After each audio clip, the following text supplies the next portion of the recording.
সার্বভৌমত্ব রাষ্ট্র গঠনের অপরিহার্য একটি বিষয়। প্রতিবেশী রাষ্ট্র যখন আপনার দেশের সার্বভৌমত্বে আঘাত হানতে সক্ষম হয়, তখন রাষ্ট্রের অভ্যন্তরে শুরু হয় বিশৃঙ্খলা এবং অরাজকতা।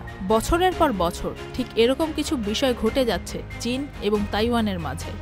চীন মনে করে তাইওয়ান তাদেরই অংশ, তবে তাইওয়ান বিশ্বাসী নিজেদের স্বাধীনতায়। তাদের নিজস্ব সংবিধান আছে, তারা চীনের অংশ হতে চায় না, রক্ষা করতে চায় নিজেদের সার্বভৌমত্ব।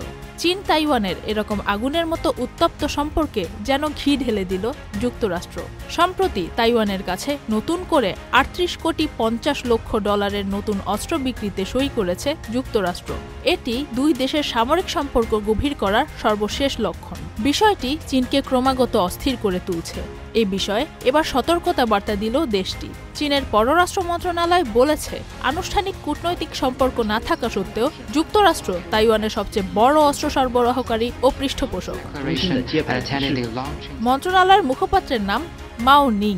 তিনি বলেন, যুক্তরাষ্ট্রের উচিত তাইওয়ান ইস্যুটি সর্বোচ্চ সতর্কতার সঙ্গে পরিচালনা করা, দ্ব্যর্থহীনভাবে তাইওয়ানের স্বাধীনতার বিরোধিতা করা এবং চীনের শান্তিপূর্ণ এক চীন নীতি সমর্থন করা। এক চীন নীতি অনুযায়ী বিশ্বে কেবল একটি চীন আছে।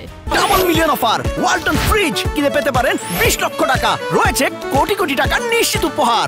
তাইওয়ান চীনের ভূখণ্ডের একটি অবিচ্ছেদ্য অংশ এবং গণপ্রজাতন্ত্রী চীন সরকার সমগ্র চীনের প্রতিনিধিত্বকারী একমাত্র আইনি সরকার। এটি চীনের অবস্থানগত কূটনৈতিক স্বীকৃতি, যার ফলে অন্যান্য দেশ এটা মেনে নেবে যে চীনে শুধুমাত্র একটি চীনা সরকার রয়েছে। চীনের জোর দাবি, তাইওয়ান চীনের একটি অবিচ্ছেদ্য অংশ, যা একদিন পুনরায় একত্রিত হবে। এক চীন নীতি বাস্তবায়ন করতে তাইওয়ানকে যে কোনো মূল্যে করায়ত্ত করতে চায় বেইজিং। এই দ্বন্দ্ব অবশ্য নতুন নয়, শতাব্দী পুরনো।